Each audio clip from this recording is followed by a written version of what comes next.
हाँ, तो आज इस क्लास में हम व्याकरण के एक टॉपिक से लेते हैं जो है संज्ञा। ठीक, आज हम संज्ञा के पूरा डिटेल्स में जानेंगे। एक क्लास में संज्ञा खत्म। ठीक, ज़्यादा से ज़्यादा 15 से 20 मिनट लगेगा। ठीक, संज्ञा खत्म हो जाएगा, वो भी आपको ट्रिक के साथ। कभी भी भूलने का सवाल ही नहीं होता, आप कभी संज्ञा को भूलेंगे ही नहीं। आपको 100% की संज्ञा याद ही हो जाएगा। ठीक, तो आइए संज्ञा को जानते हैं। ठीक, संज्ञा। ठीक, संज्ञा किसी व्यक्ति, वस्तु, स्थान, भाव आदि के नाम को हम क्या कहते हैं? संज्ञा। किसी व्यक्ति, वस्तु, स्थान, भाव के नाम को हम क्या कहते हैं? संज्ञा कहते हैं। ठीक, संज्ञा। दूसरा शब्द में बोले तो किसी भी नाम को, नाम। अब आपको मन में जो भी आता है सब क्या है? कोई भी ना कोई चीज का नाम। अबे भाई, हम हाथ में ही रखे हैं तो क्या है? मार्कर है, इसका भी क्या है? नाम है ना, मार्कर। तो ये भी क्या है? संज्ञा। मतलब कोई भी चीज है तो क्या है? संज्ञा है। ठीक, शॉर्टकट में बोले तो किसी भी नाम को हम क्या कहते हैं? तो संज्ञा कहते हैं। ठीक, जैसे राम, रहीम, गाय, पहाड़, जो भी सीधा नाम, सीधा याद करना है नाम। किसी भी नाम को हम क्या कहते हैं? तो संज्ञा होता है। ऐसा कोई भी चीज नहीं है जो बिना नाम का है, सबका कुछ ना कुछ नाम होता है। ठीक, आप जानते हैं संज्ञा के भेद को। ठीक, संज्ञा के भेद व्युत्पत्ति के आधार पे जो है ना संज्ञा के 3 भेद होते हैं, और आधुनिक के आधार पे जो होते हैं संज्ञा के भी 3 भेद होते हैं। ठीक, और अर्थ या मतलब के आधार पे संज्ञा कितने भेद होते हैं? तो 5 भेद होते हैं। ठीक, अर्थ के आधार पे हम जानते हैं कि संज्ञा के 5 भेद कौन कौन से होते हैं। ठीक, तो 5 भेद होते हैं, इतना तो क्लियर है। अर्थ के आधार या मतलब के आधार पे संज्ञा के 5 भेद होते हैं। फर्स्ट है व्यक्तिवाचक, व्यक्तिवाचक, जातिवाचक, भाववाचक, समूहवाचक और द्रव्यवाचक। ठीक, हम 5 को समझ गए। जातिवाचक, व्यक्तिवाचक, भाववाचक, समूहवाचक और द्रव्यवाचक, इतना तो है। और हम आप जानेंगे कि जातिवाचक क्या होता है, व्यक्तिवाचक क्या होता है, समूहवाचक क्या होता है और द्रव्यवाचक क्या होता है। वो भी ऐसे नहीं कि ऐसे रट रट पट के नहीं, उसको ट्रिक के साथ ऐसे याद करेंगे कि याद होना ही है, नहीं का इधर सवाल नहीं है। ठीक, तो चलिए देखते हैं व्यक्तिवाचक। व्यक्तिवाचक संज्ञा किसे कहते हैं? जिस संज्ञा से किसी व्यक्ति, वस्तु, स्थान आदि का बोध हो उसे व्यक्तिवाचक संज्ञा कहते हैं। जिस संज्ञा से किसी व्यक्ति, स्थान, वस्तु आदि का बोध उसे किसे क्या कहते हैं? तो व्यक्तिवाचक संज्ञा कहते हैं। ठीक है, इसका क्या? जिसका कॉपी न हो, जिसका कॉपी न हो, यानी पूरी संसार में केवल हो तो एक हो, केवल और केवल एक हो, जिसका कोई कॉपी न हो, कॉपी न हो। ट्रिक यही है कि जिसका कोई कॉपी न हो, पर्सनली एगो हो, सिर्फ एगो, वो है व्यक्तिवाचक संज्ञा। जैसे सुभाष, आप बोलेंगे कि भाई सुभाष तो बहुत है, कितना है सुभाष? अब इसका भी नाम सुभाष है। अरे भाई सुभाष है ना दूगो, उसका करनामा, करतूत, कैसा रहन सहन, ये गोरा लगता है देखने में कि कारी लगता है। ठीक, ये सब है। उसको मतलब नाम से नहीं जाना, उसको गुण दिख रहा है ना कि वो क्या है, वो अपना सुभाष हो गया बहुत सारा। ठीक, लेकिन उसका जो है उसका चलन, रहन सहन, ये सब तो अलग अलग है ना। तो ऐसे रामायण, ठीक, गंगा, जनवरी। हाँ, अब इसमें बात करते हैं जनवरी। अब ये जनवरी तो हम समझ गए व्यक्तिवाचक। यहीं पे कहा दे महीना, महीना, तो महीना में आ गया बहुत महीना, जनवरी, फरवरी, मार्च, अप्रैल, मई, जून। तो यहाँ पे अगर महीना बोलते तो किस में आ जाएगा? वो जाति बता रहा है, तो महीना बोलेंगे तो जातिवाचक संज्ञा। और अगर जनवरी, फरवरी, मार्च, अप्रैल, मई बोलते हैं तो कौन? व्यक्तिवाचक संज्ञा। क्लियर? चलिए अब हम आते हैं जातिवाचक संज्ञा में। जातिवाचक संज्ञा किसे कहते हैं? वैसी संज्ञा जिससे किसी जाति का बोध हो उससे जातिवाचक संज्ञा कहते हैं। जैसे लड़का रहने पर उसके अंदर राम भी आएगा और रहीम भी आएगा।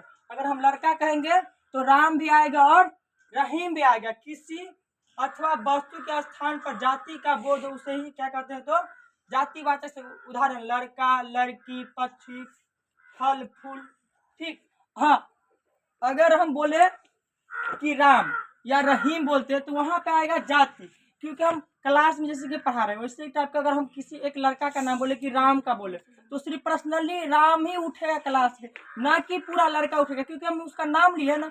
तो जिसका हम नाम लेके बुलाए कि ये लड़का राम है या ये लड़का रहीम है, तो हम पर्सनली उसका नाम ले रहे हैं। कि ये रामे को बोल रहे हैं या हम सिर्फ रहीमों को बोल रहे हैं। तो वैसी स्थिति में व्यक्तिवाचक, अगर हम सीधा बोले लड़का, अब भाई लड़का बोले तो हम किसी का नाम तो नहीं लिए, अब लड़का बोले तो क्लास में जितना होगा सबका सब उठ जाएगा। तो ऐसी स्थिति में कौन, जातिवाचक, क्योंकि हम उसका लड़का बोले। अब लड़का समुदाय में जितना लड़का होगा सब उठेगा, नहीं कि रामे रहीम उठेगा।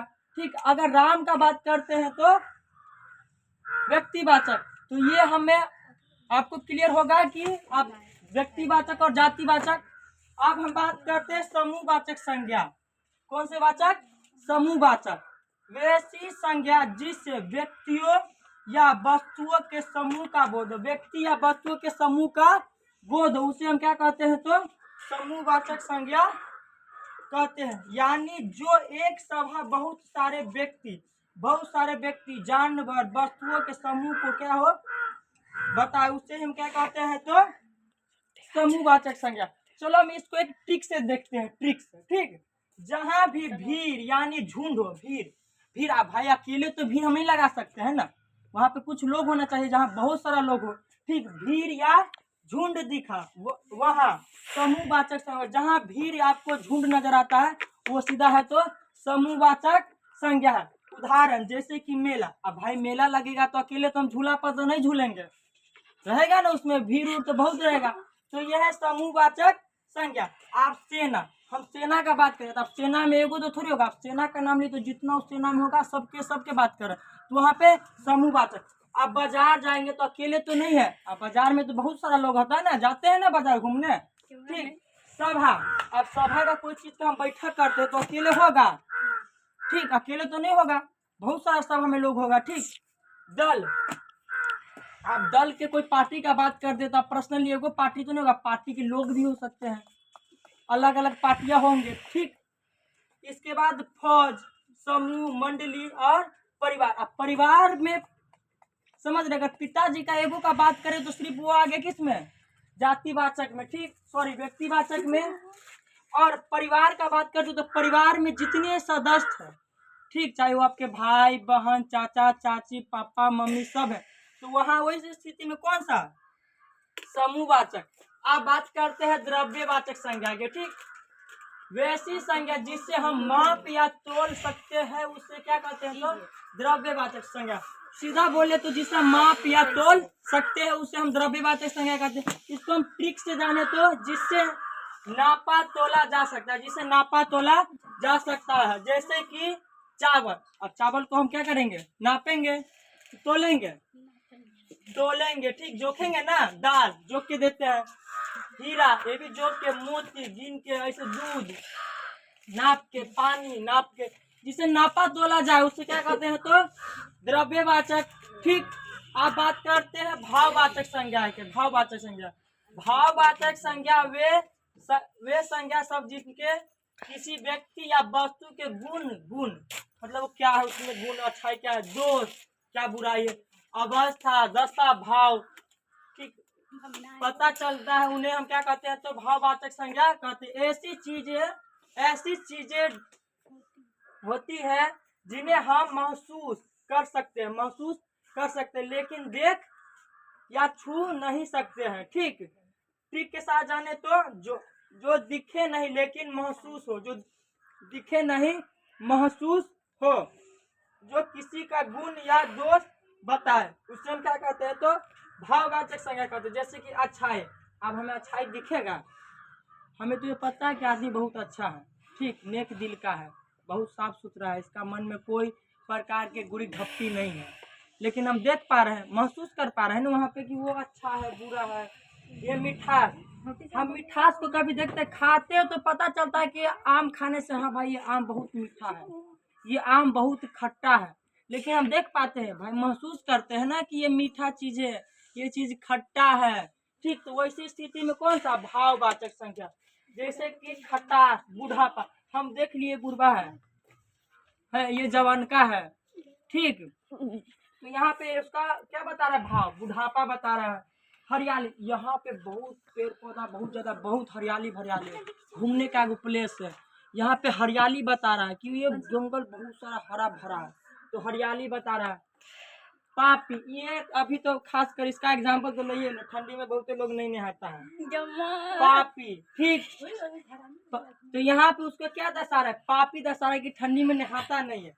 बचपन, ये हो गया गधा पिता के, लेकिन एक दिल अभी बचपना जैसा है। तो वहाँ पे क्या बता रहा है? उसका बचपना बता रहा है, ठीक। जवानी, ठीक, आदि, ऐसे करके हम ये भाववाचक संज्ञा। अफकोर्स से कि आप लोग सब संख्या के जान चुके होंगे, जातिवाचक, व्यक्तिवाचक, समूहवाचक, द्रव्यवाचक। ऐसे बताइए, कोई एग्जांपल बताइए तो। कुर्सी का अगर नाम लेते हो तो कुर्सी कौन सा वाचक संज्ञा होगा? व्यक्तिवाचक। अगर कुर्सी का नाम लिए तो कौन सा होगा? व्यक्तिवाचक। जातिवाचक संज्ञा। कौन सा? हाँ, व्यक्तिवाचक बिल्कुल नहीं, ये है जातिवाचक संज्ञा। क्योंकि अगर कुर्सी अगर बोले ना, कुर्सी तो बहुत सारा है ना, जरूरी है कि वो कुर्सी है। हाँ, यहाँ पे बोल देंगे कि कुर्सी का बात कर दे कि यही प्लास्टिक का कुर्सी हो या यही लोहा वाला कुर्सी हो, तो यहाँ पे हम बोल रहे हैं। अब कुर्सी बोले तो कुर्सी तो बहुत सारा। ऐसे ही एग्जाम्पल लिए थे ना कि राम रहीम, राम बोले तो पर्सनली राम का बात करते हैं, और लड़का बोले तो सारे लड़का का बात करते हैं, ठीक। तो कुर्सी कौन सा होगा? तो जातिवाचक। जातिवाचक, ना कि व्यक्तिवाचक। व्यक्तिवाचक। कुर्सी कौन सा वाचक है? तो जातिवाचक संज्ञा है। क्लियर? तो अगला हम अगले क्लास में जानेंगे, ठीक। संज्ञा को आपको ऑफकोर्स पूरे बढ़िया तरीका से जान चुके होंगे, और भी ट्रिक के माध्यम से, कभी ये भूलने का सवाल नहीं होता है, ठीक। आगे हम अगले क्लास में जानेंगे, ठीक।